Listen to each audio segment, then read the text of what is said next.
Bonjour à tous et bonjour à toutes. Nous sommes ravis de vous retrouver pour ce deuxième rendez-vous de notre cycle de webinaires organisé par le CECA dans le cadre de la Semaine nationale de prévention du risque suicidaire. Pour ceux qui nous rejoignent aujourd'hui, je vous rappelle que ce cycle de rencontres est co-animé avec le docteur Xavier Richaud, qui est référent médical santé mentale chez Ramsay Santé, et que c'est une action inscrite à notre STECOM et donc financée par l'ARS Nouvelle-Aquitaine. Hier, pour ceux qui étaient déjà présents avec nous, je vous rappelle, nous avons posé les bases finalement de ce vaste sujet qui est la prévention du risque suicidaire, avec tout d'abord un rappel de la physionomie de l'acte suicidaire par le docteur Vincenti, avant que finalement le docteur Richaud ne dresse un état des lieux des suicides en établissement de santé, complété par un éclairage sur les politiques zéro suicide à l'international. Puis, Caroline Bizet de la DGOS a conclu cette session par un rappel des axes stratégiques de la feuille de route nationale 2023-2025 pour la sécurité des patients et résidents en lien avec la prévention du risque suicidaire. Aujourd'hui, nous allons entrer encore un peu plus, j'ai envie de dire, dans le vif du sujet et de la pratique avec une thématique essentielle, à savoir repérer et évaluer le risque suicidaire.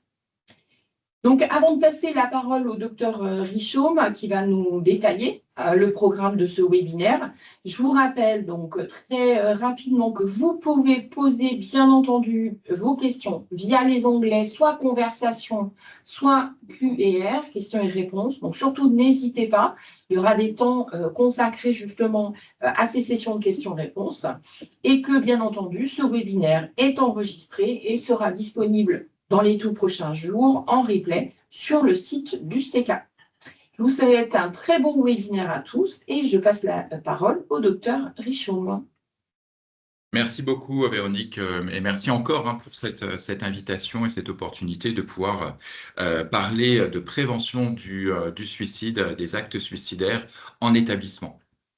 Je ne reviendrai pas sur effectivement tout ce qu'on a pu dire hier, même si on en reparlera un petit peu tout à l'heure quand même en introduction, puisque aujourd'hui on est sur la deuxième partie de notre programme de 4 webinaires. Hier on était plus sur comprendre et s'engager. Aujourd'hui on va parler du repérage, puisqu'on a vu que c'était un des axes importants du repérage et du dépistage. Faut-il faire un dépistage systématique ou pas? Comment en fait on fait pour repérer et évaluer les besoins du patient, du résident. Et ça, on aura un échange avec le docteur Duché qui ne pouvait pas être là aujourd'hui, mais dont on a capté en fait par chance en fait une interview il y a quelques semaines auprès de Jean-Luc Duché. Vous verrez que Jean-Luc Duché qui est celui qui a élaboré justement une échelle idéatoire, mais il nous expliquera ce que c'est qu'une échelle idéatoire. On aura le plaisir aussi d'entendre Marie-Hélène Roux, qui est directrice qualité et la relation avec les usagers au CH Le Rouvray, qui a mis en œuvre une démarche de prévention des suicides. Elle nous expliquera comment effectivement elle a élaboré cette démarche et aussi, et c'est ça qui est intéressant et c'est ça qu'on voulait aussi vous partager aussi, nous partagera aussi un peu les difficultés qu'elle peut avoir aussi à mettre en œuvre parce qu'effectivement, on l'a évoqué hier, on est face à des freins qui sont voilà, des freins cognitifs, des freins liés aussi à chaque comment dire, représentation qu'on peut avoir soi-même de la mort et du suicide, et qui fait qu'effectivement, on peut se poser la question notamment de la responsabilité. Et justement, eh bien, on passera la parole ensuite à Madame Laure Vergès-Sonta, qui est responsable juridique chez Ramsay Santé, et qui nous fera justement cet éclairage juridique sur deux sujets particuliers, la gestion des effets personnels, est-ce qu'on a le droit de fouiller ou pas fouiller? Question. La restriction des libertés, est-ce qu'on a le droit d'empêcher un patient d'aller et venir comme on le veut et puis voilà, quelles sont nos responsabilités engagées. Enfin, on terminera avec une petite présentation. On se promènera du côté du Québec, chez nos cousins canadiens qui ont beaucoup travaillé, hein. Je l'évoquais déjà hier, hein, sur des politiques zéro suicide. Et ils ont effectivement beaucoup travaillé sur le sujet. Et ils ont surtout créé des outils qu'on voulait partager avec vous. Quelques-uns, notamment un site qui est largement ouvert aux professionnels de santé et qui pourrait effectivement vous inspirer pour aller chercher des outils, des procédures, des éclairages divers et variés. Mais ça, on vous montrera ça tout à l'heure. Et puis, on se gardera un temps de questions-réponses et d'échanges, même si au cours du webinaire, on s'arrêtera aussi pour que vous puissiez poser toutes les questions que vous vouliez. Je vais commencer juste pour voilà, vous rappeler, hein, que on l'a dit tout à l'heure, c'est une série de quatre épisodes, hein, ces webinaires. Hier, on a cherché à comprendre comment l'acte suicidaire, comment la crise suicidaire se mettait en place, et du coup, en essayant de comprendre comment on peut essayer d'empêcher cet acte suicidaire. On a vu que certains ont essayé, et ils y ont réussi. Ça, c'était effectivement toute la discussion qu'on avait hier. Aujourd'hui, on va évaluer non pas le risque, même si on parle souvent en fait de façon un peu rapide du risque, on va parler surtout de l'évaluation des besoins individuels et comment on y répond. Demain, c'est relâche. Par contre, jeudi, on parlera de l'environnement, parce que vous avez vu hier, pour ceux qui étaient là hier, que c'est un point indispensable dans la sécurisation des prises en charge et notamment la prévention du risque suicidaire en établissement. C'est la sécurisation de l'environnement des patients ou des résidents ou des personnes accompagnées. Et puis vendredi, on prendra un peu de temps pour parler de post-vention. Qu'est-ce qui se passe après un acte suicidaire, après une tentative de suicide, après un suicide, tant du point de vue du patient, des proches, que des professionnels. Et puis enfin, on parlera d'analyse, puisqu'il faut apprendre aussi un peu de nos erreurs. Revenons, petit épisode, finalement, rappel de ce qui était dit hier. Marine Vincenti nous l'a très bien expliqué hier, sur la séquence suicidaire. La séquence suicidaire, effectivement, c'est un peu, comme le disait Marie Vincenti, un peu comme un entonnoir, notre état psychique est comme un entonnoir. Au début, on a plein de solutions disponibles pour gérer les situations, et puis progressivement, ben, cet entonnoir se rétrécit jusqu'à atteindre un état psychique pathologique, puisque on ne trouve plus d'autres solutions, et que même la seule solution pour régler notre souffrance serait de se donner la mort. Ça commence par effectivement d'abord des éléments de vie négatifs qui pourraient être résolus, hein, c'est ce qui se passe la plupart du temps.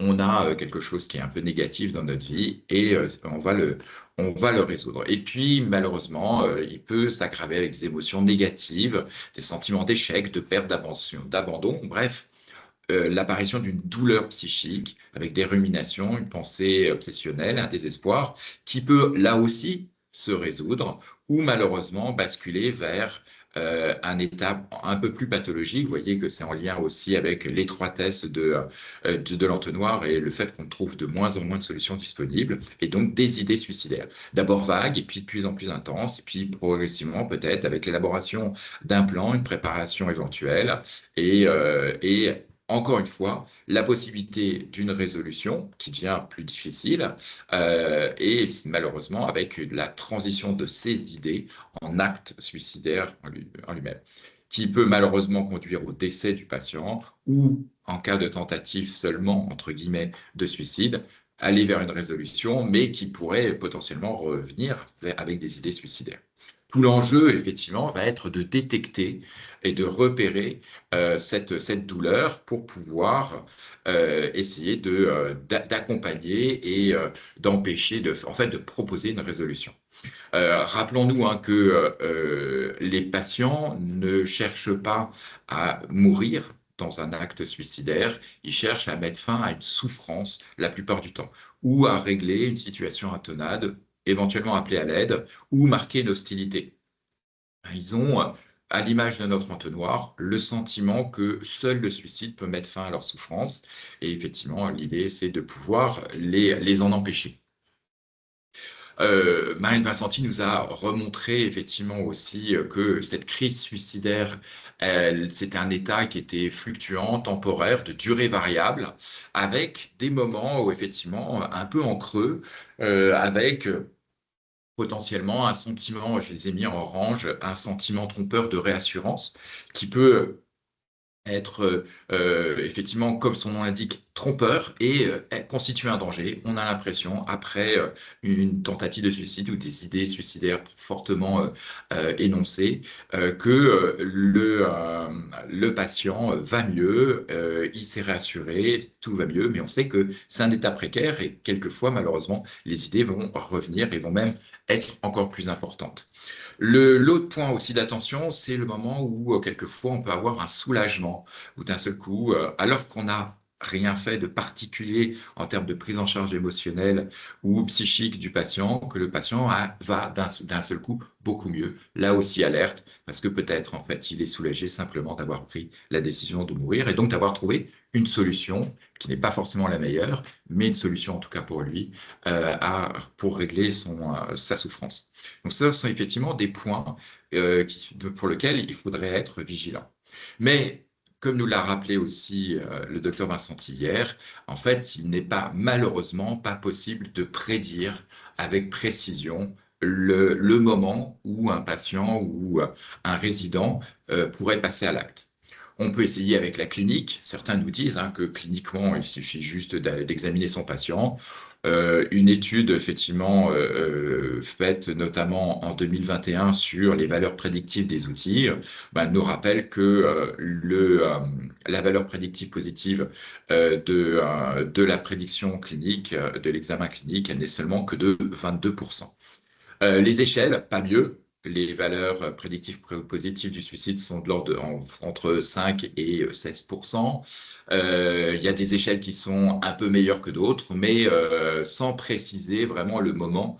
Voilà. Et puis, on sait qu'il y a non seulement il y a des échelles qui sont plus ou moins performantes, on va en parler, mais il y a aussi des échelles qui sont plus ou moins bien utilisées.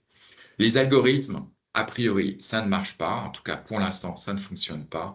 Et puis, la prédiction avec du machine learning, il n'y a pas de différence significative avec l'examen clinique. Alors là, on peut se dire, c'est un peu la douche froide, c'est-à-dire qu'on ne peut rien prévoir. Non, effectivement, on ne peut pas prévoir le moment où, mais et c'est pour ça que c'est important de plutôt penser en fait, il n'y a pas de patient fortement à risque ou faiblement à risque, mais plutôt que tout patient peut être potentiellement à risque et qu'il faut sécuriser l'environnement et l'empêcher d'avoir accès à des moyens létaux. Est-ce que ça veut dire qu'il faut l'enfermer dans un endroit totalement stérile? Probablement pas, mais peut-être qu'il faut identifier certains patients euh, qui sont susceptibles de passer vers une crise suicidaire.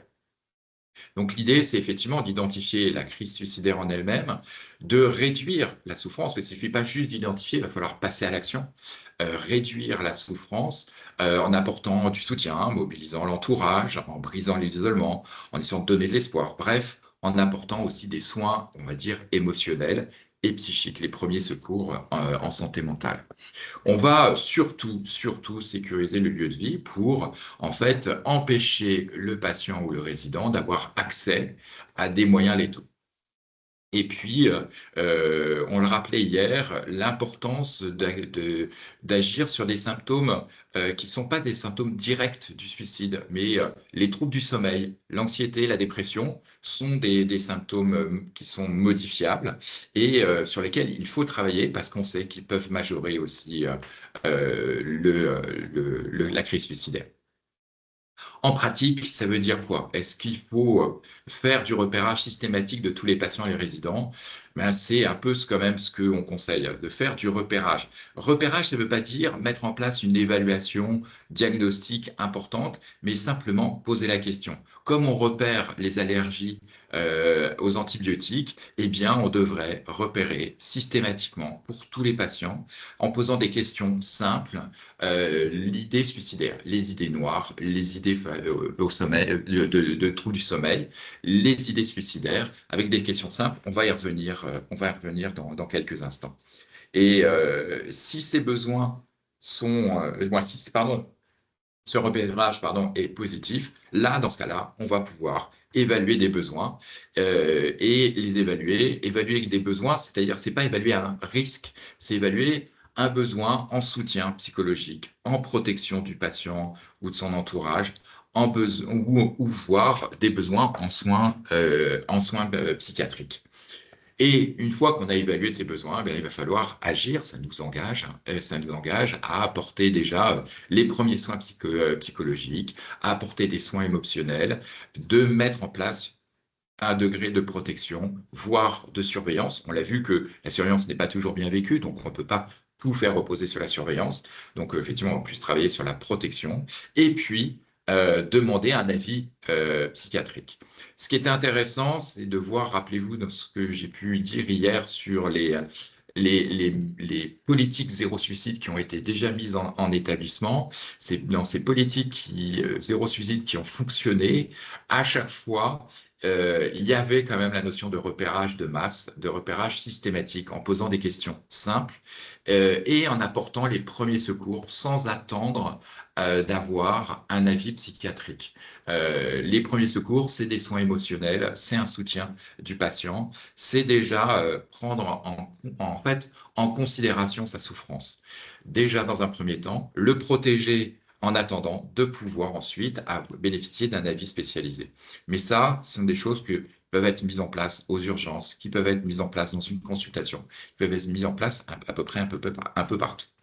Donc ça veut dire apprendre à poser la question simplement des idées suicidaires.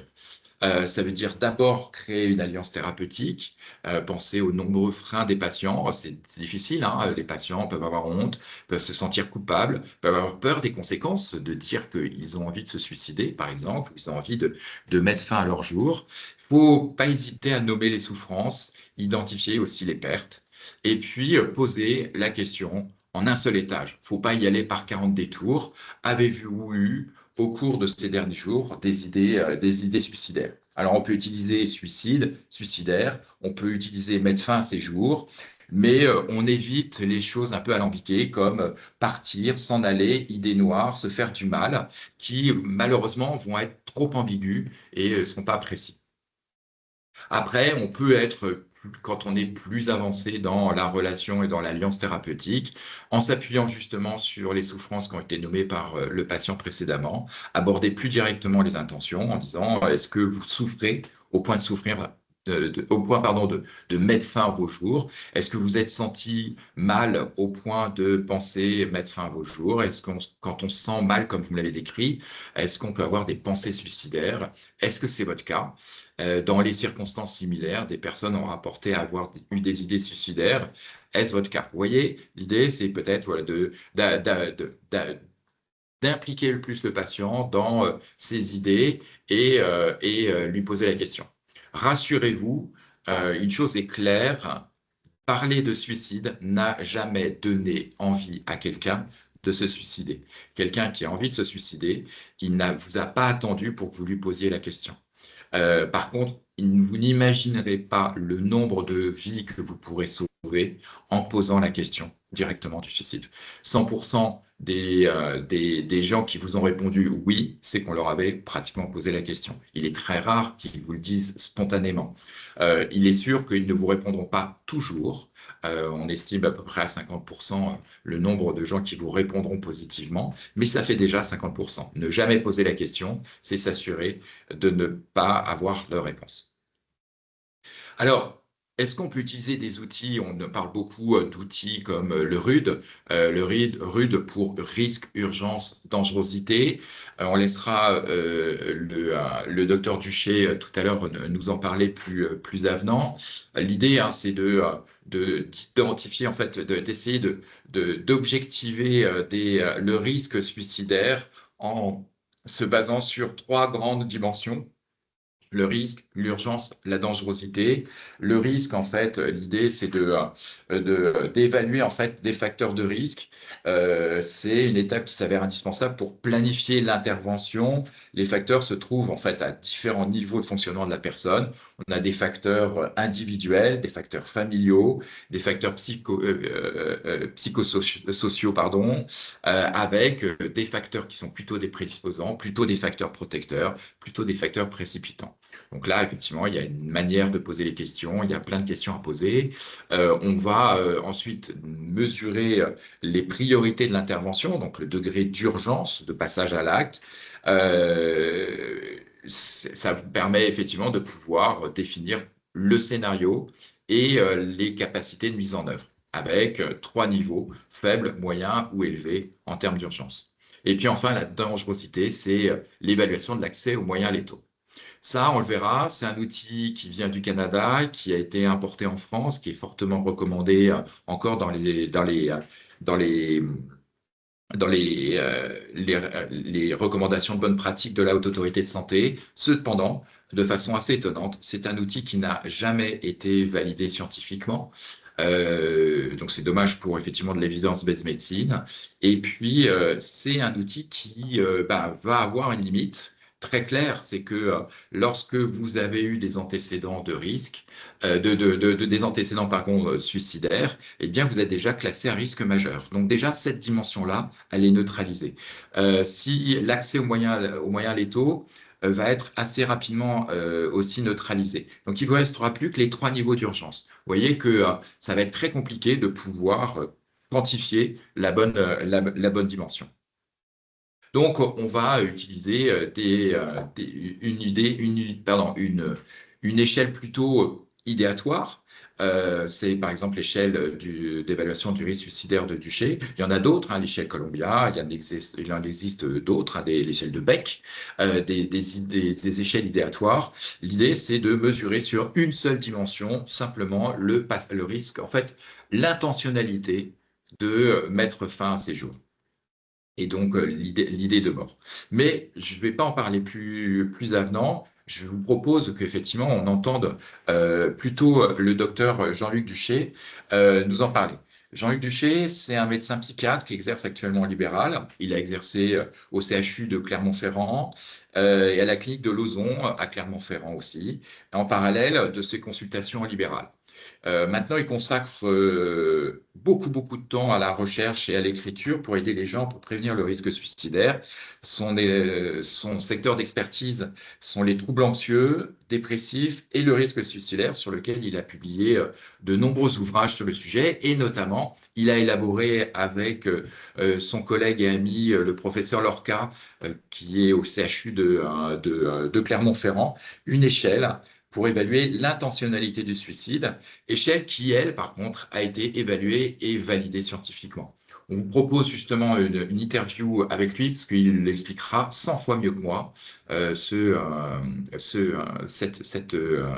cette échelle. Juste le temps de pouvoir passer, et j'espère de pouvoir lancer, sans oublier le son cette fois-ci, l'échelle de Duché, son interview. Juste que je la retrouve, que j'avais bien sûr il y a quelques instants et que j'ai perdu. Multimédia. Ah, je l'ai perdu. Ah, attendez, non, ça ne va pas fonctionner. Je reviens. C'est les joies du direct. Ça ne fonctionne plus. Je suis obligé de le Je ne sais pas pourquoi. Je vais profiter de cette interlude pour vous rappeler, surtout n'hésitez pas à poser vos questions hein, dans les onglets conversation ou Q&R. On conserve un temps d'échange tout à l'heure vraiment pour y répondre, donc surtout n'hésitez pas. Voilà, et j'ai retrouvé mon interview. Je partage le son et je partage la vidéo. Voilà. Bonjour Jean-Luc, tu as développé une échelle pour l'évaluation du risque suicidaire. Peux-tu nous présenter cette échelle et son fonctionnement? Il y a 11 degrés. Il y a un 0 déjà, c'est important parce que ça permet de suivre la crise suicidaire avant et après, alors qu'il y a des échelles qui n'ont pas de 0. Ça permet de savoir qu'un patient, il peut ne pas avoir d'idée de suicide, même s'il en a eu avant. Ensuite, de 1 à 5, il y a des idées de mort, 1, 2, des idées de suicide, mais sans intention de passer à l'acte, parfois, souvent, très souvent, les idées. Et contre, à partir de 6, on est dans un risque suicidaire qui devient beaucoup plus important. D'abord, il y a le désir passif de mort, c'est-à-dire je voudrais mourir, je voudrais m'endormir et pas me réveiller. Donc là, je suis non plus seulement dans l'idée que des idées, ça pourrait être bien de faire ça ou pas bien, mais dont j'aimerais mourir vraiment. Donc il y a un vrai désir de mort. Et puis ensuite, le degré 7, c'est un désir de passer à l'acte, mais retenu par quelque chose. Si j'avais pas mes enfants, je le ferais. Si il n'y avait pas mes parents, je le ferais. Donc vraiment l'envie de passer à l'acte est là. Donc la décision et c'est le niveau intermédiaire d'ambivalence du patient. Et c'est un niveau très important. Il y a beaucoup de patients qui s'arrêtent à ce niveau, heureusement, mais qui vont jusqu'à ce niveau. Au niveau 7, il y a 2 degrés, 2 demi-degrés. Donc, quand la personne, on a évalué qu'elle était à 7, on va voir si le lien qui retient cette personne est un lien solide. Par exemple, comment vous entendez avec vos enfants. Je m'entends bien avec eux, on va mettre 7A, c'est-à-dire que le lien qui me retient est encore fort. Ce qui fait que souvent, je n'hospitaliserai pas quelqu'un jusqu'à 7A sur le simple niveau de risque suicidaire. Par contre, à 7B, là, le lien est fragile. Comment vous entendez avec vos enfants? Eh bien, on ne s'entend plus, ils ne me comprennent pas. Chaque fois qu'ils me téléphonent, c'est pour m'engueuler. Là, par contre, le prochain coup de téléphone, il risque de passer à l'acte. Donc la décision n'est pas prise, mais la bascule peut se faire très vite. Et donc là, effectivement, la décision d'hospitalisation devient quasiment nécessaire. Ensuite, le niveau 8, là, la décision de passer à l'acte est prise, mais pas programmée. Le niveau 9, la décision est prise et programmée. Je sais quand, comment, où je vais le faire. Et aussi un double niveau, parce qu'il y a des gens qui disent, qui ont pris leur décision, mais je le ferai que lorsque mon fils aura 18 ans. Et malheureusement, il va le faire à ce moment-là. Mais par contre, on a du temps éventuellement. Et 10, je suis dans le début de passage à l'acte. J'ai décidé à l'acte et je passe à l'acte, je le programme, je suis en train de le préparer. Il faut savoir qu'entre le moment où la décision est prise et les gens qui n'ont pas de plan, de planification peut se faire en moins d'une demi-heure. Ça, c'est un truc qu'on voit souvent. Donc, c'est vraiment le niveau de décision qui me semble le plus important. Il faut moins de 2 minutes pour évaluer le risque suicidaire avec la RSD. Tu poses la question, est-ce que vous avez des idées de suicide? Donc, tu évalues d'entrée le niveau 3-4. Si le patient n'en a pas, on va vérifier le niveau 6, c'est-à-dire est-ce que, OK, vous n'avez pas d'idée de suicide, mais est-ce qu'il y a des moments où vous vous dites, OK, si tu m'endormais sans me réveiller, ça serait super, ou si j'avais un accident, ou même une maladie. Et là, on est au niveau 6, c'est le désir passif de mort. Et le désir passif de mort, pour moi, il est juste en dessous du niveau 7. Dans d'autres échelles, il est au niveau 0. Dans la deuxième partie de l'échelle, si tu veux, tu as une vraie envie de mourir. Dans la première, tu as des idées, mais tu n'as pas envie de mourir. Tu vois encore d'autres solutions. Donc ça, c'est la première chose. Donc s'il dit non, tu vérifies le niveau 6. Si il dit oui, tu vas directement vérifier le niveau 7. Est-ce qu'il y a des moments où vous étiez mal, que vous auriez pu faire une bêtise? Ensuite, si le niveau 7, il dit non, non, j'ai des idées, mais j'ai jamais eu envie de le faire, tu redescends, niveau 7 n'étant pas validé. Ce qu'on retient au niveau de la RSD, c'est qu'on prend le niveau le plus élevé. Donc le niveau 7 n'est pas validé, là je redescends au 6. Et puis, si le 6 n'est pas validé, eh bien, je reviens à 3, la fréquence des idées de suicide. Et puis, si c'est 7, eh ben, on vérifie si on n'est pas à 8, à 9, voire en train de. Il a déjà commencé de préparer son passage à l'acte. Ça demande de revalider quand le patient répond à un niveau, il faut revalider. J'ai bien compris que c'est bien ce que vous êtes en train de me dire, ça c'est important. C'est un questionnaire semi-directif. Ça permet un entretien structuré pour l'évaluation du risque suicidaire. Quelqu'un n'a pas tous les échelons. Donc, on peut sauter comme ça et vérifier, par contre, tous les échelons importants. L'idée de suicide, le 6, il faut y penser régulièrement. On l'oublie, il n'y a pas d'idée de suicide, bon, ça va. Non, non, le patient, il est 7-1. Qu'est-ce qui rend cette échelle différente d'autres outils, comme par exemple le RUD? D'abord, elle est validée, donc c'est une première chose importante. Deuxièmement, la démarche est un peu différente. Le RUD, si tu veux, c'est une échelle qui date des années 80, un peu avant. L'idée, c'était d'essayer de voir en évaluant l'urgence, le risque et la dangerosité, c'est-à-dire le moyen de passer à l'acte qui était prévu. Sauf qu'il faut savoir que 70% des gens qui ont des idées de suicide ont imaginé un projet de le faire, même s'ils n'ont pas décidé de passer à l'acte.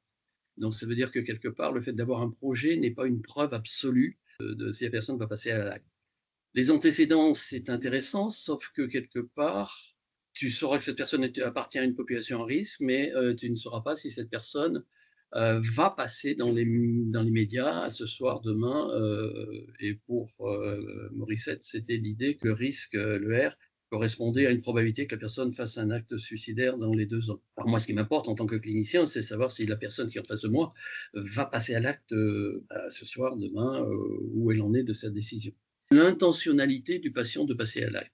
Et en fait, la RRSD est une échelle qui évalue le niveau de décision. Ça fonctionne comment, justement, une échelle d'intentionnalité? Déjà de poser la question au patient, c'est assez extraordinaire parce qu'on entend plein de choses actuellement et depuis des années aussi. Par exemple, il faut téléphoner à la famille pour savoir ce qu'en pense le patient. C'est à nous, cliniciens, j'allais dire, de prendre la décision, de savoir. Et pour ça, il n'y a qu'une personne qui peut nous dire où il en est de son niveau décisionnel. Je ne peux pas savoir les idées de quelqu'un. Parce que c'est lui qui le sait et il n'y a que lui. Donc il faut que je lui pose la question ou qu'il m'en parle spontanément.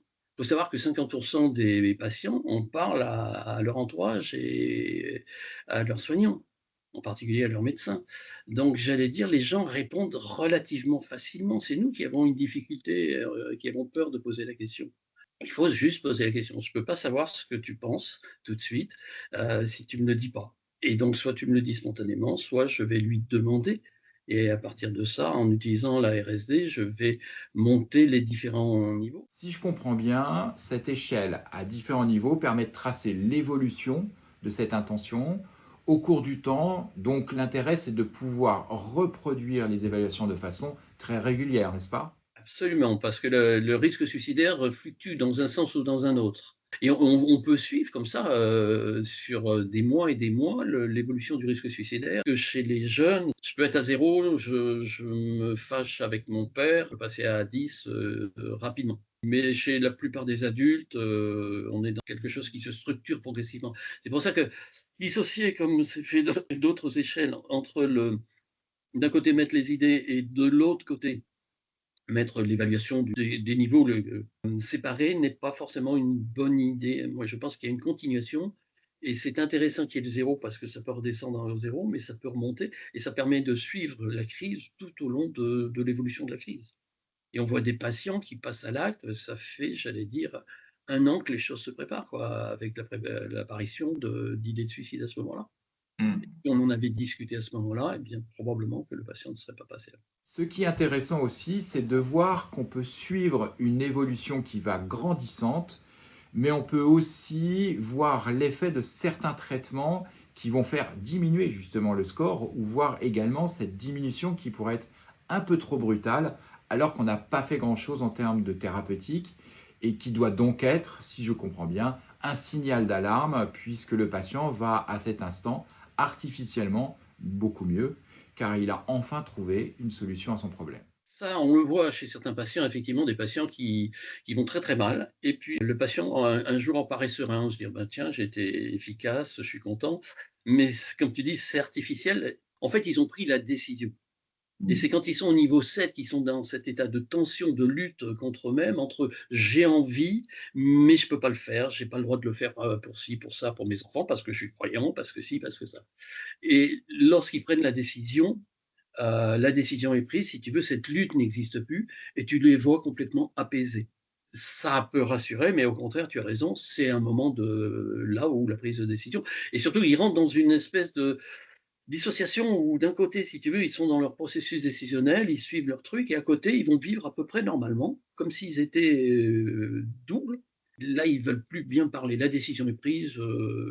C'est très compliqué d'aller à ce moment-là, d'arriver à discuter de ce qui est le problème qui fait qu'ils prennent cette décision. On voit tout l'intérêt de multiplier ces évaluations, c'est-à-dire que le risque est non seulement évalué, mais aussi tracé, partagé au sein de l'équipe avec la possibilité de tracer une courbe pour mesurer l'évolution au cours du temps de ce score qui doit justement nous alerter dans un sens ou dans l'autre, ou nous rassurer sur les thérapies qu'on a pu mettre en œuvre. C'est un vrai système finalement de monitorage, au même titre qu'on monitorerait une douleur. Exactement, tu as tout à fait raison et c'est très important parce que en plus on code donc on met RSD 0, 1, 2, 3, 4, 5, 6, 7, 8, 9, 10 et puis, j'allais dire, on voit ce chiffre, bon, on sait tout de suite à quel niveau on en est et lorsqu'il y a une aggravation et en particulier la cinétique de la courbe, nous donne des informations sur, le risque de passage à l'acte, prochain ou au contraire, eh bien, on est dans une amélioration et en particulier, ce qui est intéressant aussi, c'est que la RSD est validée avant et après passage à l'acte et ça permet de suivre aussi ce qui se passe après passage à l'acte. Parce que, par exemple, dans l'étude qu'on avait fait, il y avait 50% des patients après passage à l'acte qui n'avaient plus d'idée de suicide. Mais il y en avait encore 50% qui en avaient, et seulement 14-15% qui restaient avec un risque très, très élevé. Mais dans les jours qui suivent, ça peut s'améliorer ou diminuer. Par exemple, quand quelqu'un est hospitalisé, souvent il y a une diminution du risque de passage à l'acte parce qu'il y a une attente, parce qu'il y a une confiance dans un soin, dans un soulagement qu'on va m'apporter.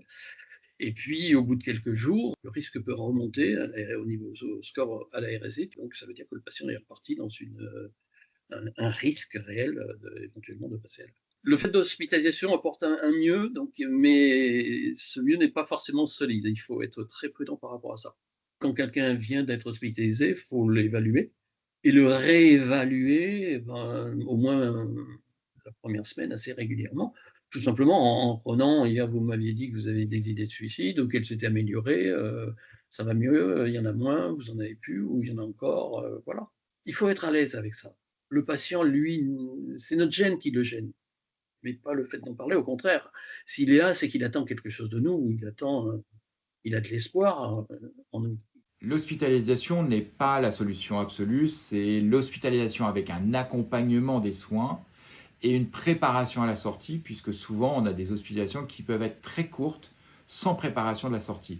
Justement, à ce sujet, je crois savoir que cette échelle fonctionne aussi en auto-questionnaire pour être utilisée par le patient lui-même à son domicile, n'est-ce pas? Oui, oui. Et ce qui était assez intéressant et étonnant, c'est que la corrélation entre les 2 échelles, on est à plus de 0,90, donc c'est énorme. Ce qui veut dire que les patients répondent aussi facilement, voire plus, à un autoquestionnaire qu'au médecin directement. Cela vient, je pense, de notre peur qu'on a d'aggraver le risque suicidaire en posant les questions. Au contraire, on n'aggrave pas en tous les cas. Il y a eu la conférence de consensus sur la prévention du suicide en 2000 qui a confirmé que le fait d'interroger le patient n'aggravait pas le risque suicide. Je pense qu'on n'imagine absolument pas le nombre de vies qu'on peut sauver en parlant suicide à un patient plutôt qu'en disant rien. Et j'ajouterais quelque chose, c'est quand on pose une question à un patient, qu'on lui demande s'il a des idées de suicide, il faut faire très attention parce que j'allais dire à peu près une fois sur deux, il va répondre non alors qu'il en a. Tout simplement parce qu'il a interprété la question comme est-ce que vous avez envie de passer à l'acte. Donc ça, c'est vraiment très très important parce qu'on voit des gens qui ne sont pas pris en charge parce qu'on pense qu'ils n'ont pas d'idée de suicide, alors qu'en fait, c'est simplement une erreur d'interprétation de la part du patient, enfin une incompréhension entre le patient et le soignant qui pose la question. Donc, est-ce que vous avez des idées de suicide? Non. On revalide la réponse. Je ne dis pas que vous le feriez, mais des idées. Et si tu veux, à ce moment-là, tu seras étonné du nombre de patients qui vont dire: «Ah, des idées, oui, ça j'en ai». Souvent les gens n'osent pas poser des questions, ce qui peut être, sur le suicide: «Avez-vous des idées de suicide?» Il faut choisir le moment où la personne est le plus mal, j'allais dire, où on sent qu'il y a une émotion la plus forte. Mais il y a une façon de faire, c'est tout simplement de demander la question, à quelqu'un: «Est-ce que vous avez des idées noires?» Mais tout de suite, on enchaîne des idées noires, des idées de suicide, parce qu'autrement, idées noires, c'est pas obligatoirement synonyme, et là encore, il y aura une erreur d'interprétation. Mais ça peut être le mot un peu passe-partout qui permet l'amorce pour ceux qui sont en difficulté pour poser la question. Mais les patients n'ont pas de difficulté, c'est vraiment nous, soignants, qui avons du mal et peur de poser cette question: «Est-ce que vous avez des idées de suicide?»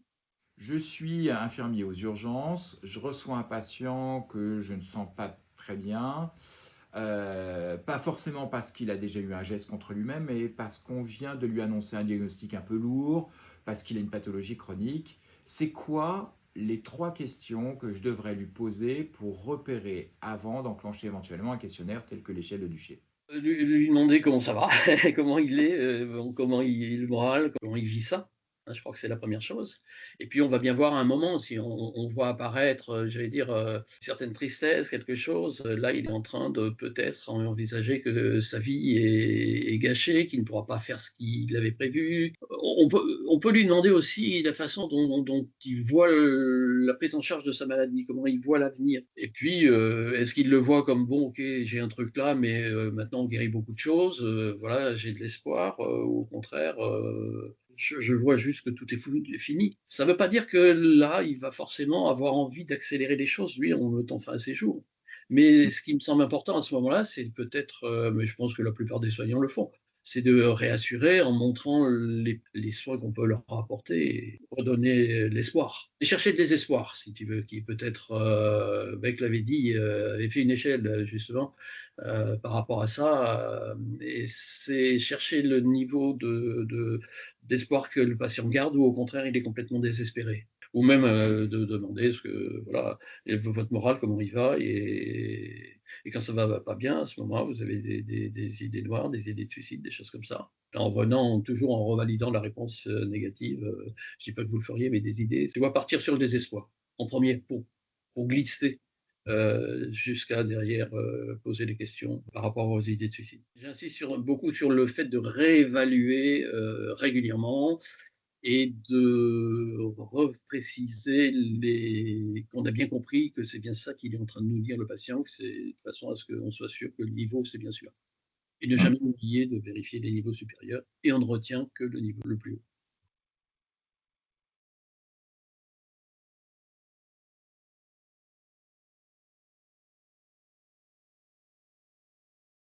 Ah, pardon, j'en avais perdu mon micro. Voilà, interview intéressante que bien sûr on vous laissera en replay et même en petite capsule, hein, pour ceux qui seraient intéressés et qui souhaiteraient se former sur l'échelle. Voilà, vous pouvez aussi, je parle pour Monsieur Duché, mais le contacter sans problème aussi. Il parle très volontiers, hein, du sujet, et vous avez vu, de façon assez simple. Euh, peut-être, oui, on prendra peut-être les questions à la fin, moi qui ai des questions, mais je voudrais effectivement laisser la parole à Marie-Hélène Roux, parce que je sais qu'en plus, elle a aussi un petit impératif horaire, et donc Oui. lui laisser le temps effectivement de pouvoir nous faire un peu le retour sur une démarche effectivement mise en œuvre au sein du CH du Rouvray. Mais je vais vous laisser déjà, Madame Roux, vous présenter plus avant, et puis présenter peut-être déjà votre établissement et puis la façon dont effectivement vous aviez imaginé cette démarche de prévention du risque suicidaire. Merci à vous. Bonjour à tous. Effectivement, donc Marie-Hélène Roux, je suis directrice qualité, relations avec les usagers. Et puis, depuis le 1er janvier 2026, je dirige le pôle des usagers qui vient de se créer. Donc, on part d'une feuille blanche, on a tout à écrire. Donc, c'est assez challengeant. Donc, peut-être qu'on aura l'occasion de réévoquer ce pôle des usagers ultérieurement. Alors, le postulat de départ, en fait, c'est que la direction qualité, bon, déjà, n'est pas une experte du suicide, je tiens à le dire, mais en fait, on s'est aperçu que dans l'établissement, il n'y avait pas vraiment de procédure très formalisée sur le repérage du risque suicidaire, qu'on avait, comme sur beaucoup d'autres thématiques, un petit défaut de traçabilité. Et donc, fort de ces constats, eh ben, on a réuni un groupe pluriprofessionnel où on avait la chance d'avoir effectivement des médecins, dont un, Dr Baglin Pinot, qui est référente nationale du suicide, et puis beaucoup de paramédicaux à nos côtés. Dans la mesure où nous avons 27 unités d'hospitalisation et beaucoup de structures extra-hospitalières sur le territoire, on a dû évidemment réaliser 2 procédures, une qui concerne plus spécifiquement les hospitalisations à temps plein et une autre qui concerne les hospitalisations à temps partiel, voire même les retours à domicile. Voilà.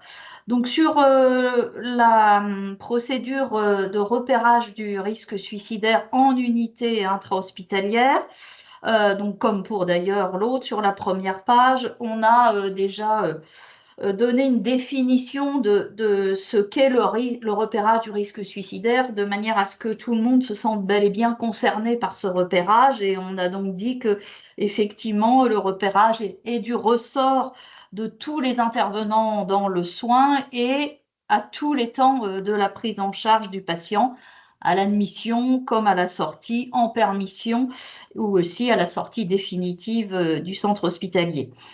Et que ce repérage, ça s'appuie sur une bonne maîtrise des situations cliniques à risque, même si c'est notre cœur de métier dans un centre dédié à la santé mentale. Pour autant, il faut garder cette vigilance, une bonne connaissance du patient et puis aussi du déroulement de l'hospitalisation. Et aussi, on a essayé d'interpeller les gens sur la notion d'un changement d'attitude ou de comportement, une résignation inhabituelle, des troubles instinctuels persistants ou de nouveau, une amélioration inattendue et inexpliquée qui doivent bel et bien interpeller le soignant et l'amener à questionner le patient, comme vous le précisiez sur l'intervention précédente, sur la présence justement d'une idéation suicidaire. Après, on s'est bien sûr appuyé sur des documents et des références nationales, que sont le rapport de la Haute Autorité de Santé sur les suicides et les tentatives de suicide des patients en juillet 2022. De la même manière, il y avait eu un flash sécurité patient suicider mieux pour prévenir que mourir, mesurer et améliorer la qualité, c'est pareil, ça émanait de la Haute Autorité de Santé.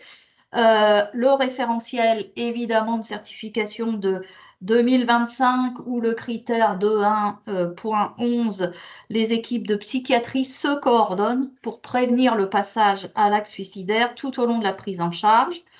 On a aussi feuilleté l'Observatoire du suicide février 2025. Et enfin, on a trouvé un article intéressant aussi, l'article, peut-être que Madame la juriste en parlera, l'article L 1110-4 du Code de la santé publique qui parle de levée du secret professionnel versus entourage et qui stipule qu'en cas de diagnostic ou de pronostic grave, le médecin peut informer les proches ou la personne de confiance pour leur permettre de soutenir le patient, sauf si ce dernier s'y oppose.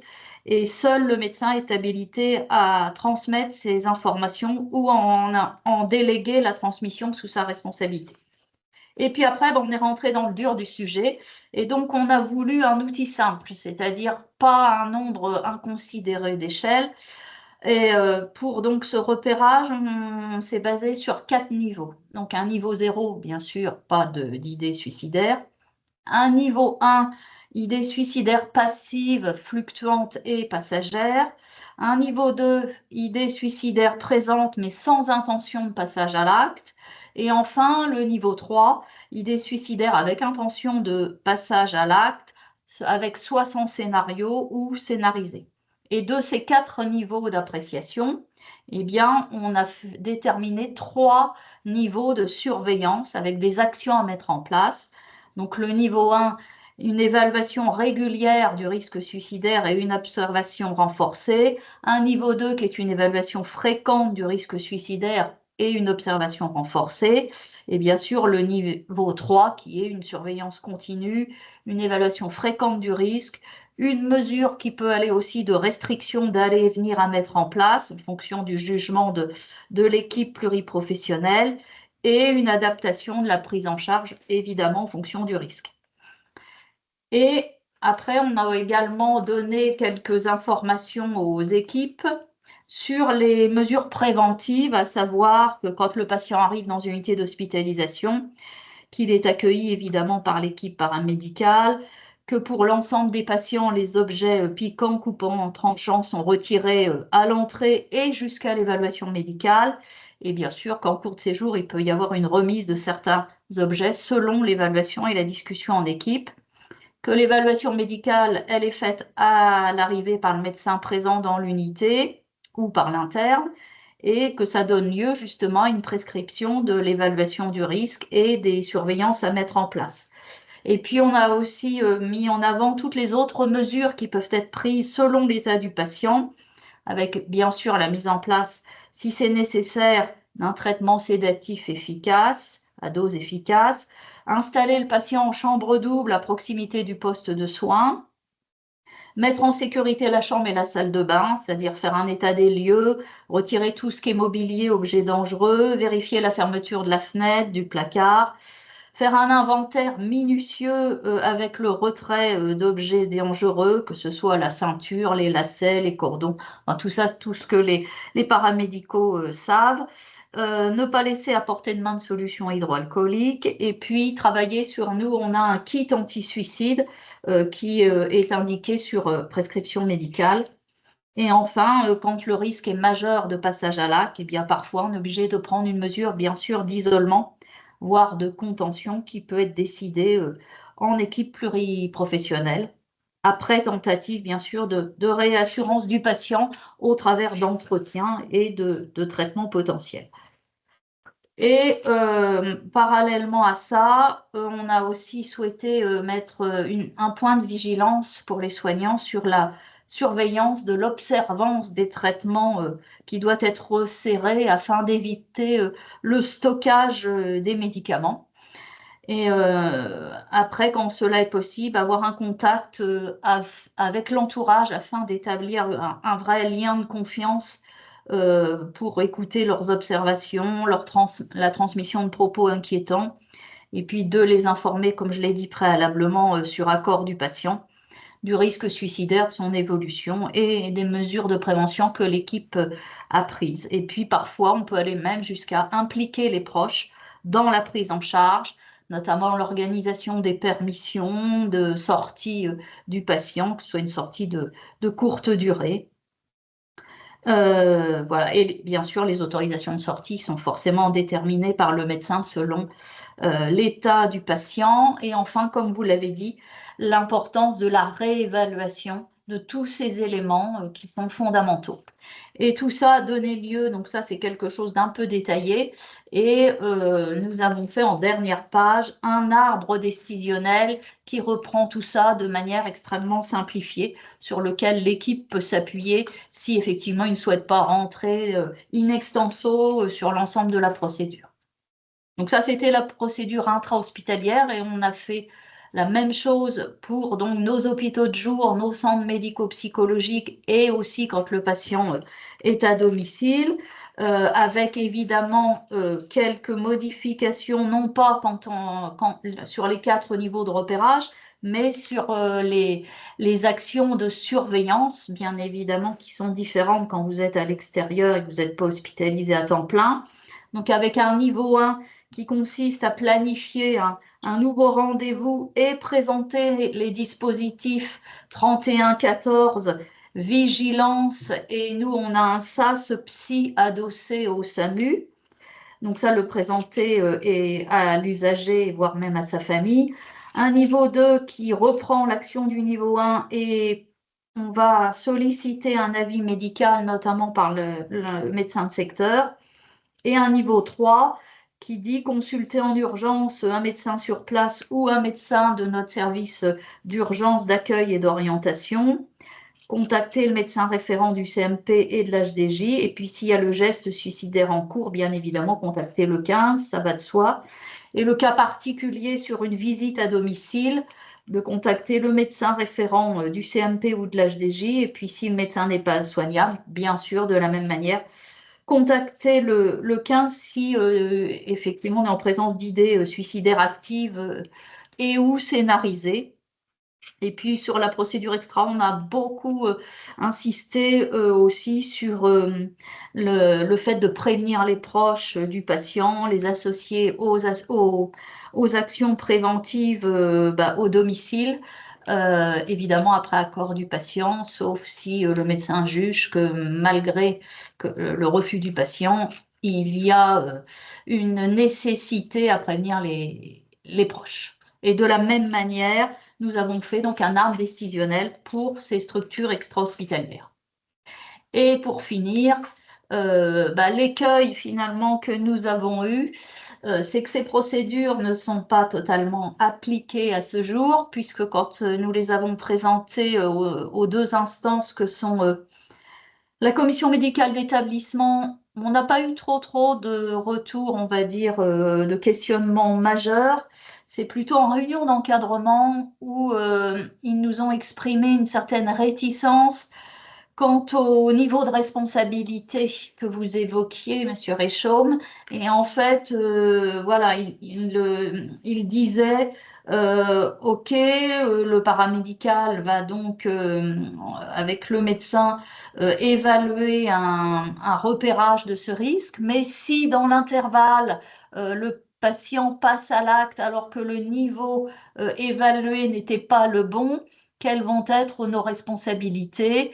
Alors même si on a mis en avant cette notion d'impulsivité, effectivement, qu'on a du mal à mesurer, eh ben, c'est quelque chose en fait qui nous a valu un écueil.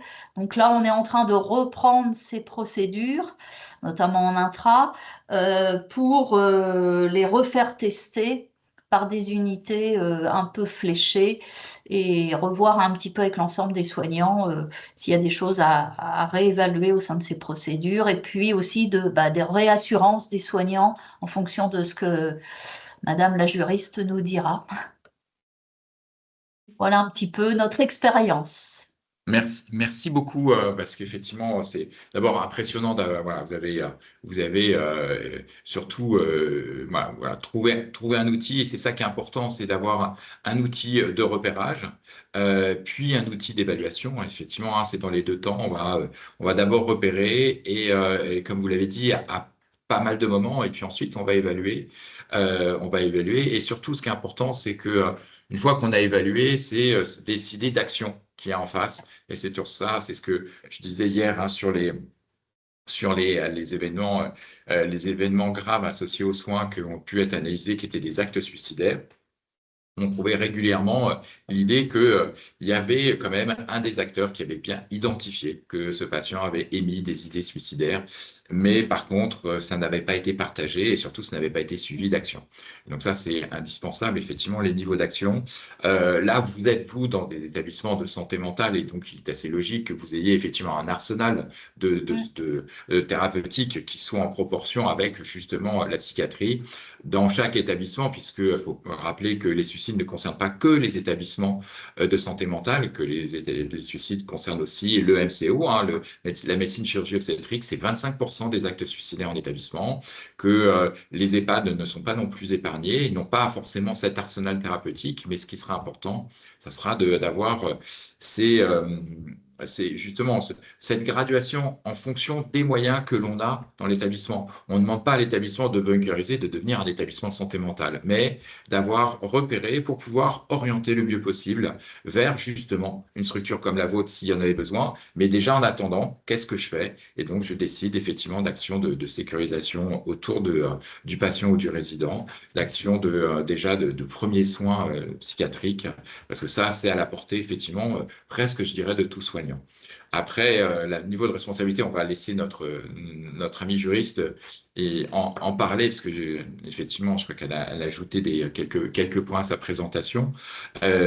Surtout, ce qui est important, je dirais de façon, je vais parler comme monsieur et madame Michu, mais c'est la prévention du risque suicidaire, et ça, c'est un point qui était extrêmement important dans les politiques de prévention du risque suicidaire qui ont fonctionné dans différents pays, notamment dans les hôpitaux du Magellan Health Services, donc en Arizona, c'est que où ils ont diminué de plus de 67% en 4 mois le nombre de suicides, ce qui est énorme. Et ça dans une population tout venant, c'est-à-dire pas dans une population de psychiatrie. Ils ont fait d'abord procéder au repérage de 15 000 patients en 90 jours. Donc, ça veut dire qu'ils ont fait du repérage massif. Mais par contre, en précisant bien que le point de départ, c'est que ce n'est pas un problème de soignants. Ce n'est pas la responsabilité des soignants exclusivement. C'est une responsabilité collective et c'est à nous tous de le faire, effectivement. Je pense que c'est déjà une première réponse qu'on peut faire à nos collègues qui pourraient s'inquiéter en disant mais et ma responsabilité? Oui, je pense qu'on a beaucoup plus de responsabilité de ne pas chercher à identifier, plutôt qu'après, effectivement, parce que l'État peut avoir fluctué, mais je ne voudrais pas empiéter sur la présentation de Madame Vergès-Santa. Véronique, est-ce qu'on a des questions pour Madame Roux? Alors évidemment, il y en a une sensible, c'est est-ce qu'il vous est possible de partager votre arbre décisionnel? Évidemment, Oui, je vous enverrai les deux procédures. c'est très gentil. Merci beaucoup. Ah, je suis désolée, je suis obligée de vous quitter.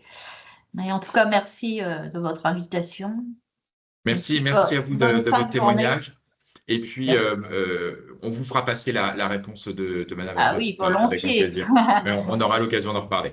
Ok, merci à vous, Merci au revoir. et au revoir.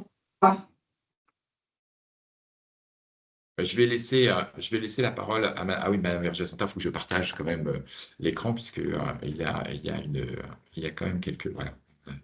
Je vais avancer sur le sujet, puisque là, c'était monsieur. Et donc, Laure Vergès-Santa est juriste, elle est responsable juridique chez Ramsay Santé. Et elle a effectivement, elle va essayer de répondre sur la question posée par Madame Roux, mais aussi d'autres questions qu'on lui avait posées, notamment sur la fouille. Est-ce qu'on a le droit de fouiller? On est plus là dans l'action, hein, effectivement, une fois qu'on a repéré. Est-ce qu'on a le droit de faire des choses, de restreindre certaines libertés? Et justement, on voulait avoir un éclairage juridique sur le sujet. Super. Merci. Donc, on attaque. Je vais essayer de vous faire une présentation assez pragmatique tout en gardant ma casquette de juriste que je suis. Je peux changer. Merci. Donc, l'objectif aujourd'hui qu'on va rechercher, ça va être la conciliation du respect des droits fondamentaux des patients et de leur liberté individuelle avec la protection de nos patients, notamment quand on peut avoir identifié ou redouté un risque suicidaire et un passage à l'acte. Donc pour commencer, les droits fondamentaux et les libertés individuelles du patient. Alors il faut savoir que la chambre du patient ou du résident est assimilée à un domicile privé depuis un arrêt de la Cour d'appel de Paris de 1986. C'était l'affaire d'une comédienne célèbre, Chantal Nobel, qui avait été victime d'un accident de voiture. Et des paparazzis s'étaient déguisés en infirmiers pour venir la photographier sur son lit d'hôpital. Sa famille avait porté plainte et la Cour d'appel avait pour la première fois reconnu le caractère de domicile privé attaché à la chambre du patient et qui du coup pouvait déclencher le respect des droits à la vie privée dans son domicile. Le droit au respect de la vie privée a ensuite été mentionné dans le Code de la santé publique. Il est codifié à l'article que j'ai reproduit et ça nous dit bien que toute personne qui est prise en charge par un professionnel de santé, un établissement ou service, etc., a droit au respect de sa vie privée. C'est décliné dans les chartes des droits des patients, que ce soit en France ou au niveau européen. C'est un principe général, mais auquel certaines dérogations vont quand même pouvoir être apportées. Donc, pour protéger efficacement le patient de ce risque suicidaire, il y a deux moments clés. Le premier, ça va être ce qui vous est expliqué notamment dans la première présentation. Et dans la deuxième, c'est l'évaluation et la réévaluation régulière du risque suicidaire. Il y a un rôle clé du médecin qui est aidé par l'équipe de soins. C'est un travail collectif pour arriver tous ensemble à pointer les indices qui pourraient laisser penser ou en tout cas redouter une dégradation de l'état du patient. La deuxième étape qui est importante, c'est les mesures de surveillance qui sont à la charge de l'établissement, la structure, et principalement sur prescription du médecin adapté à l'état du patient. On a là un arrêt de la Cour d'appel d'Aix-en-Provence de 2021 qui concernait un EHPAD qui est venu indiquer que l'EHPAD est tenu d'une obligation de surveillance et de sécurité à l'égard des pensionnaires. C'est une obligation de moyens, j'y reviendrai tout à l'heure. Et si, dans le cadre qui est défini, l'établissement n'est pas obligé de garantir une surveillance continue ni un dispositif de sécurité spécial contre les actes imprévisibles, il doit néanmoins, en l'espèce, il connaissait la lourdeur et la gravité de la pathologie psychique du patient, que le geste n'avait rien d'imprévisible et l'établissement aurait donc dû prendre toute mesure utile adaptée à cet état, soit par des soins appropriés sur place, si c'était possible, soit s'il n'en avait pas les moyens, par une hospitalisation. Et ça, c'est très important, c'est que l'établissement doit mettre en œuvre tout ce qu'il est en mesure de faire. C'est une obligation de moyens pour protéger le patient. En revanche, dès lors qu'il est clairement établi que l'établissement ne répond plus aux besoins du patient, milieu ouvert, milieu fermé, etc., il faut, dans ces cas-là, quand on n'a plus les moyens de sécurité suffisants, envisager le transfert vers une autre structure. Les moyens de la protection, ça passe évidemment par l'inventaire des effets personnels à l'entrée du patient, notamment, et la confiscation des objets dangereux. Tout ça se fait idéalement avec l'accord du patient, d'où l'importance de l'information préalable dans le livret d'accueil ou le contrat de vie en collectivité, mais également du dialogue régulier avec le patient, parce que dès lors qu'on lui explique que tout ça est fait dans son intérêt, il y a de plus grandes chances qu'il adhère à toutes ces démarches-là. Il y a quand même une exception à cet accord, c'est en cas de danger pour le patient lui-même ou pour les tiers, ou en cas de trouble à l'ordre public. Quand il est quand même vraiment redouté, on se passe de l'accord du patient pour sécuriser tout le monde.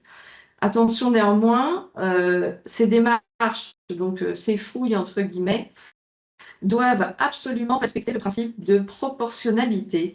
Elles doivent être strictement adaptées aux objectifs poursuivis. Elles ne doivent pas se dérouler de façon générale. S'il n'y a pas un élément qui le justifie, ça ne peut pas être tous les lundis, inspection des chambres. Voilà. Il faut que ce soit fondé sur des éléments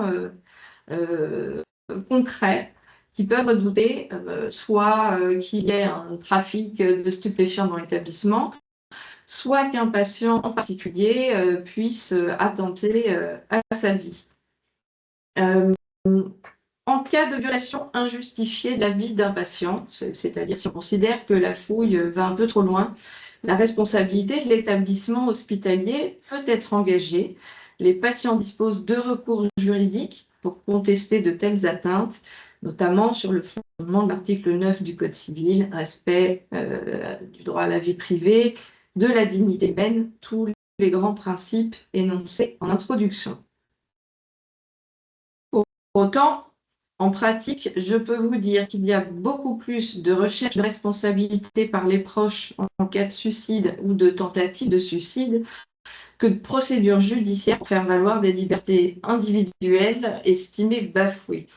Alors, je ne suis pas en train de dire open bar pour fouiller toutes les chambres. En revanche, il y a quand même des intérêts en balance et ma recommandation, même avec ma casquette rigoureuse de juriste, c'est que s'il y a un doute, il vaut vraiment mieux privilégier la sécurisation de la chambre et du patient pour lever ses doutes et lui permettre de poursuivre son hospitalisation dans de bonnes conditions.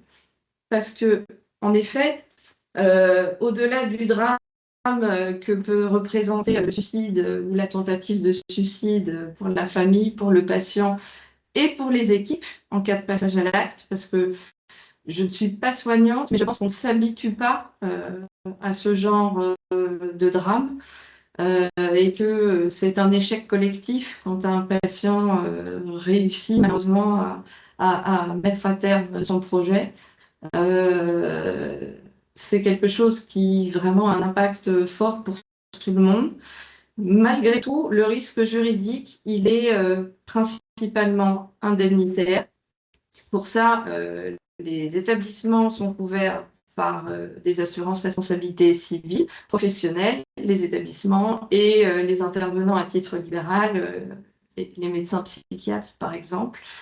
Il faut savoir que sur le plan civil, si ça peut rassurer Madame Roux quand elle regardera le replay, je le redis, le droit médical, c'est une obligation, et notamment l'évaluation du risque suicidaire et la prévention du risque suicidaire, c'est une obligation de moyens et pas une obligation de résultat, comme on peut avoir dans d'autres domaines.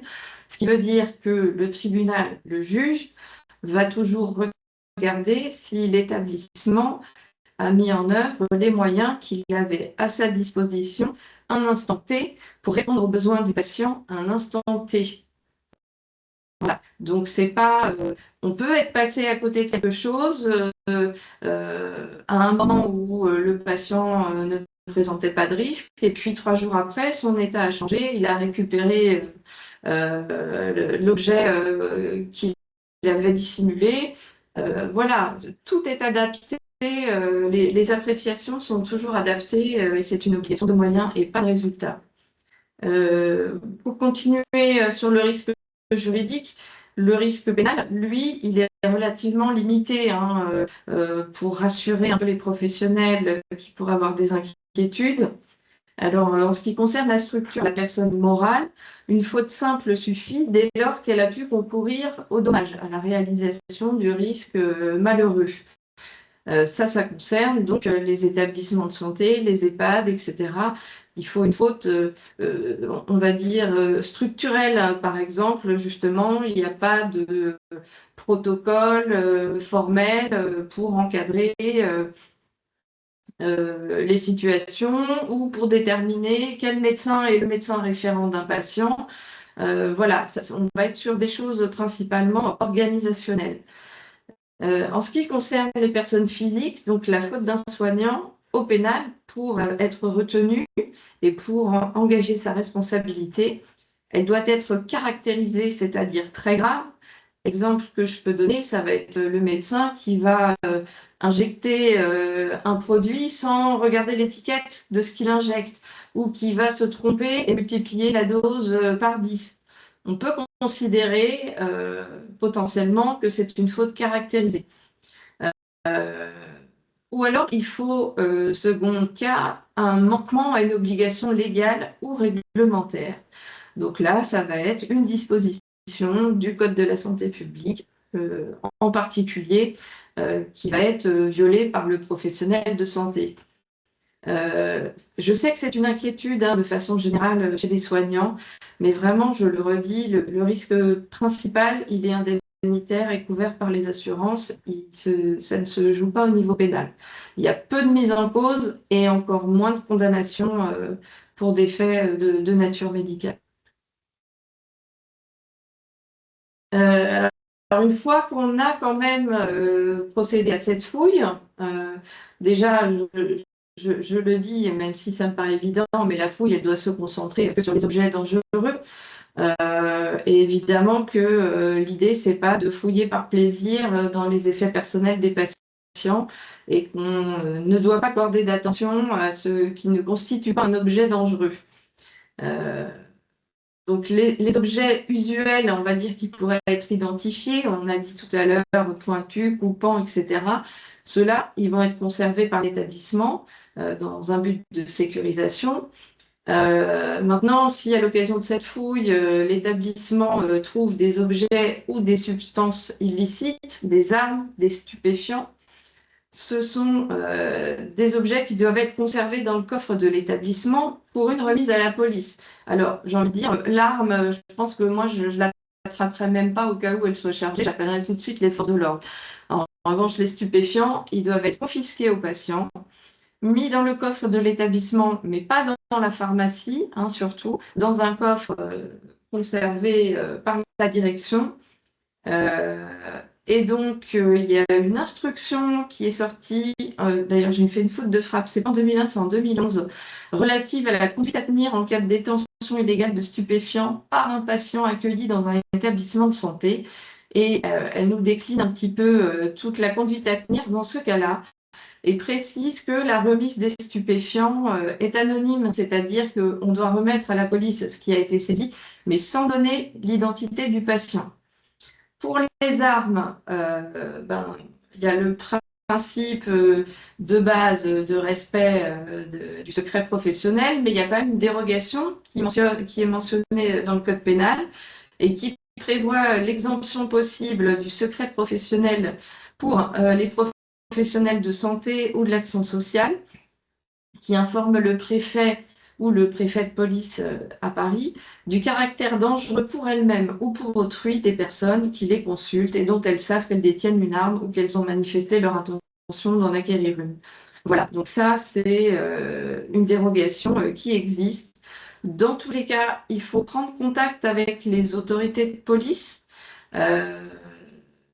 J'en profite en termes de conclusion pour rappeler que pour les établissements de santé, il est très recommandé d'avoir signé une convention santé, sécurité, justice, qui est donc une sorte de contrat entre un établissement de santé, les forces de police représentées par le commissariat ou la gendarmerie, et également justice par le procureur de la République pour faciliter toutes les démarches, toutes les interventions des autorités au sein des établissements.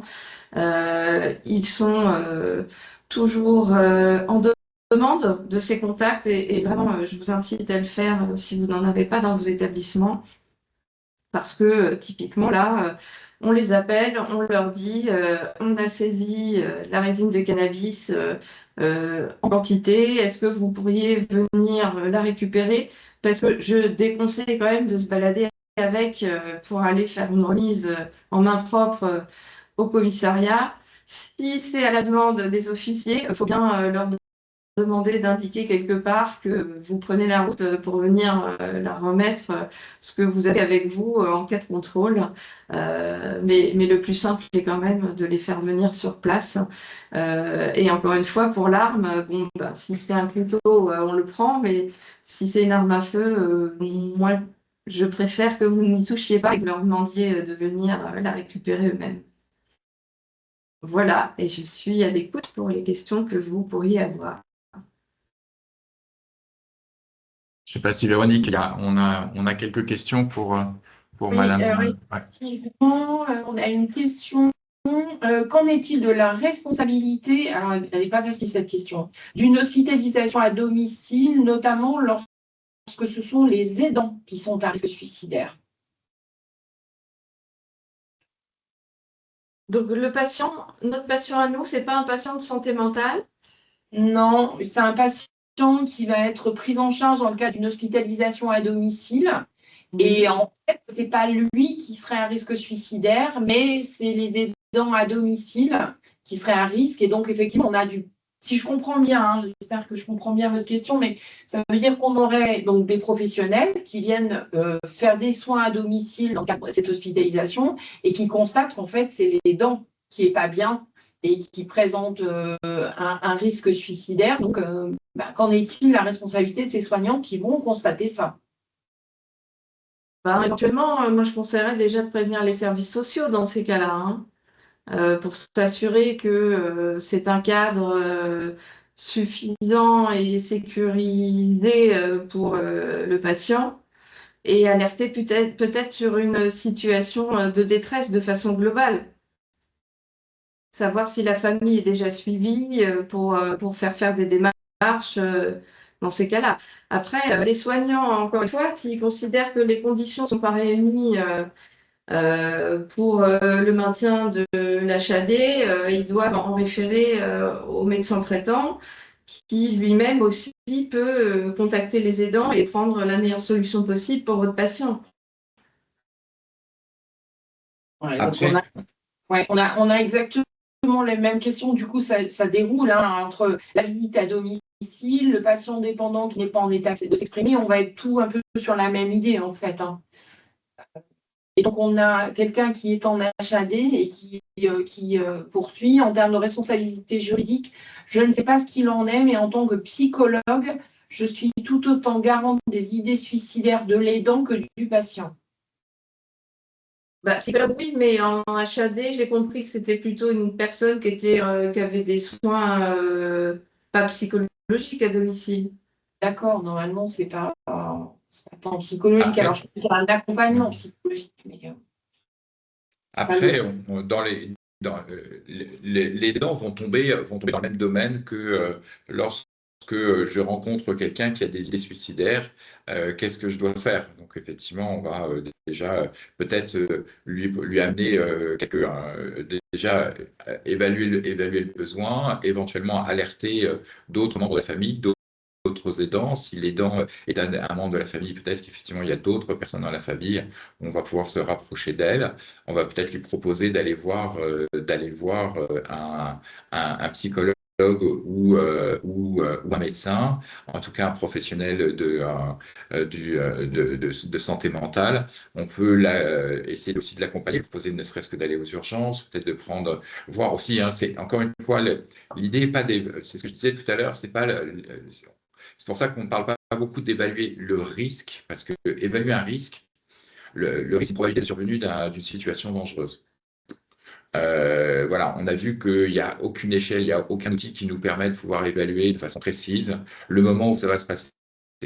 Donc, s'il y a des idées suicidaires qui sont clairement énoncées, on va peut-être essayer d'amener, évaluer les besoins de cette personne. C'est pour ça qu'on parlait tout à l'heure d'évaluer plutôt les besoins et en fonction des besoins exprimés, à voir si effectivement on peut y accéder ou sinon envoyer vers un collègue, vers une autre structure, vers une autre équipe. En fonction en fait un peu de la situation. Parce que en fait chaque cas est différent. On peut envoyer aussi vers le 3114, le 3114 dont on parlera vendredi, puisque effectivement ils seront présents, qui est typiquement le type de plateforme qui avec des infirmiers et des psychologues vraiment spécialisés dans l'écoute et l'écoute active, va pouvoir accompagner déjà et proposer ensuite des solutions. une autre question, après en avoir informé, a-t-on l'obligation de fouiller en présence de la personne et de lui indiquer les objets retirés?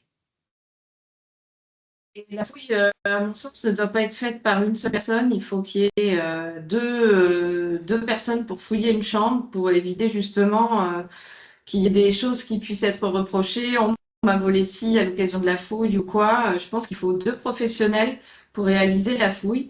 Et en présence du patient, bah, c'est mieux. Oui. Et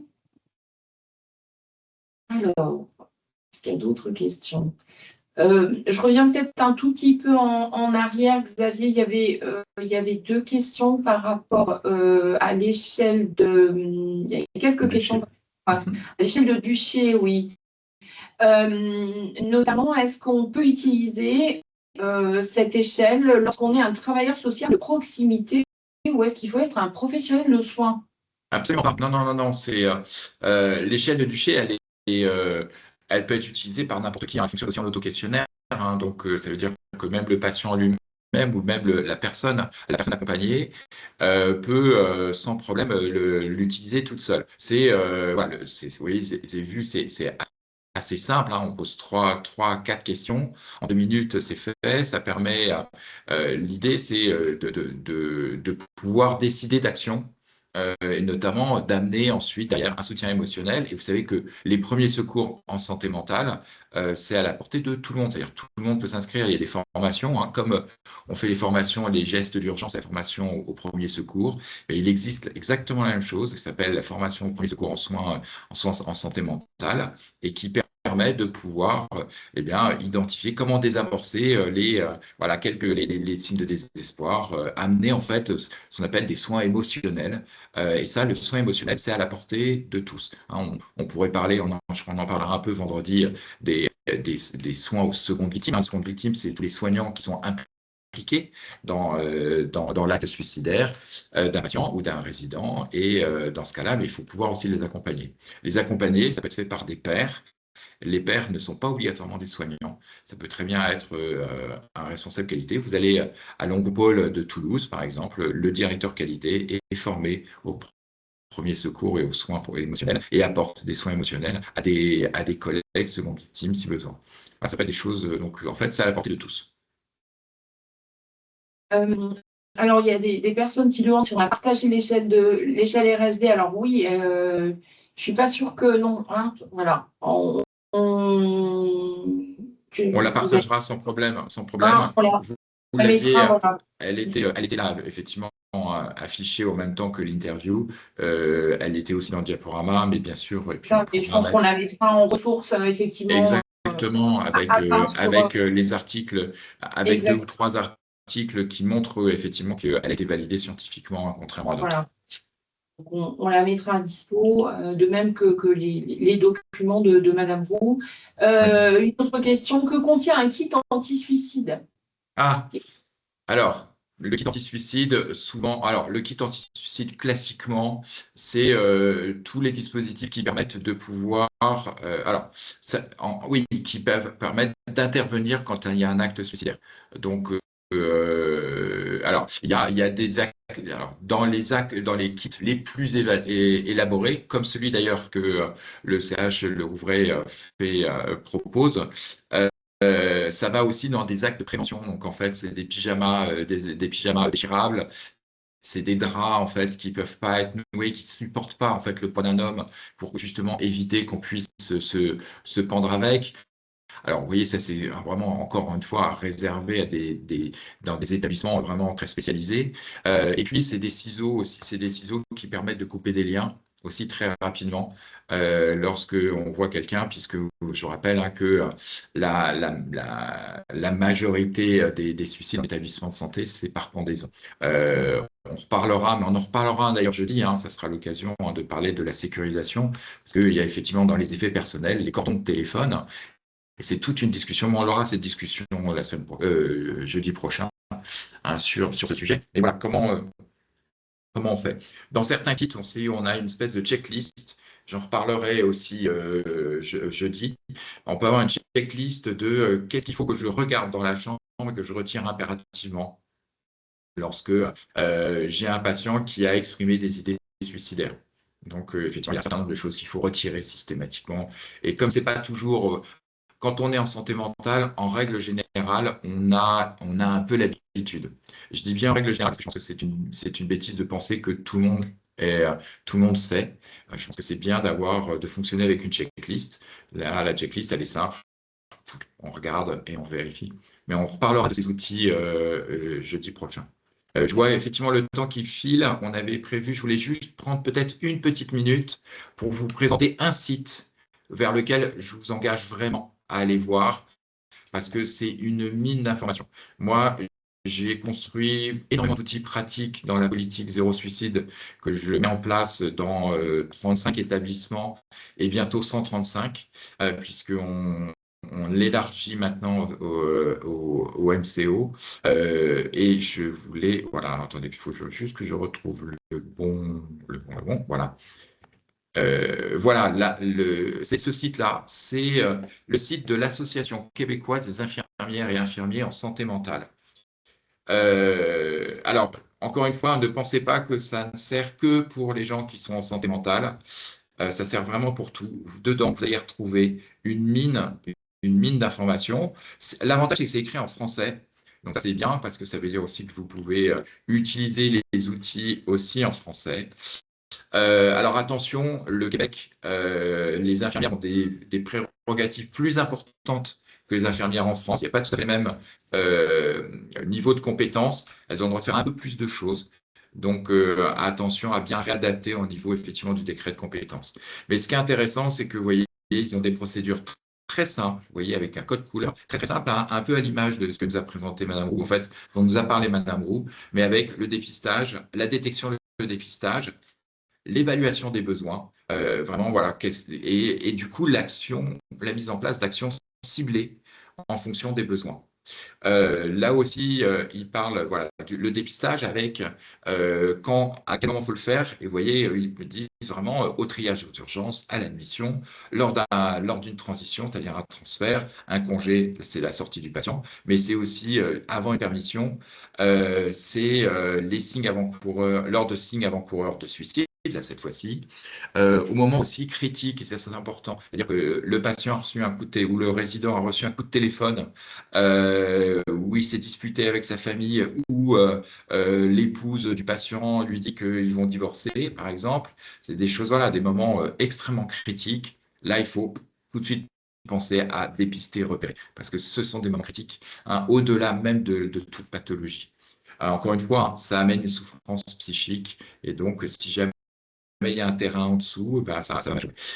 Donc l'idée, c'est vraiment de répéter les dépistages le plus possible, avec des questions simples et directes. Vous avez entendu Monsieur Duché tout à l'heure, donc vraiment ces réponses simples et directes.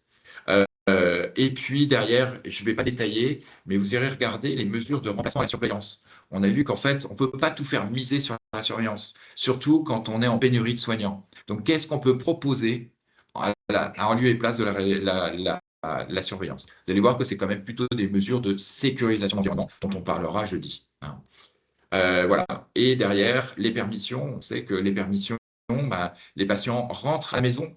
Donc, quand ils rentrent à la maison, ils sont de nouveau dans leur milieu, le milieu qui les a amenés et qui potentiellement peut remajorer de nouveau des idées, une souffrance psychique quelquefois. Et donc, bah, il faut vraiment encadrer avant et après. Et puis, pendant, s'ils ne se sentent pas bien, comment on fait. Donc là, pareil, des idées et puis des repères pour accompagner les personnes âgées parce que la symptomatologie n'est pas la même. Donc, effectivement, en EHPAD, bah, on sait on peut être confronté à ça. Et donc, voilà plusieurs points. Et enfin, dernière aide-mémoire pour repérer et dépister la personne à risque de suicide. C'est voilà, une petite fiche aide-mémoire que je trouvais très intéressant, effectivement, qui peut être largement utilisée et appliquée dans les établissements sanitaires et médico-sociaux, et j'en passe et des meilleurs. Il y en a plein. Je vous passe la trousse, aussi la trousse d'outils de dépistage et de repérage en fonction du type d'établissement, des personnels cibles, des patients cibles ou des résidents des types de personnes accompagnées que vous avez. Il y a des outils qui sont très adaptés. Justement, avec ceux qui ont des troubles de l'élocution, etc., il y a des outils spécifiques. Ça, vous pouvez le retrouver. On vous mettra le lien aussi avec cette trousse à outils. Voilà, il y a plein de choses. Voilà voilà, je pense qu'on arrive où on arrive. Il est déjà 14h30. On pourrait en parler pendant des heures. J'espère qu'effectivement, là encore une fois, hein, ça vous aura tous plu et intéressé. On va voir la prochaine fois un point encore très important, celui de la sécurisation de l'environnement. On aura la chance d'avoir un outil, nous présenter l'outil qu'on a construit avec le ministère de la Santé, et un autre outil de sensibilisation et de formation. Voilà, 2 outils extrêmement intéressants. Et donc pour ça, on vous donne un rendez-vous jeudi. Demain, c'est relâche. Exactement. Merci beaucoup à tous nos intervenants pour, une fois de plus, un webinaire extrêmement intéressant. Et effectivement, on vous donne rendez-vous jeudi pour la suite. Merci beaucoup. Bonne fin de journée à tous. Bonne fin de journée à tous. Au revoir.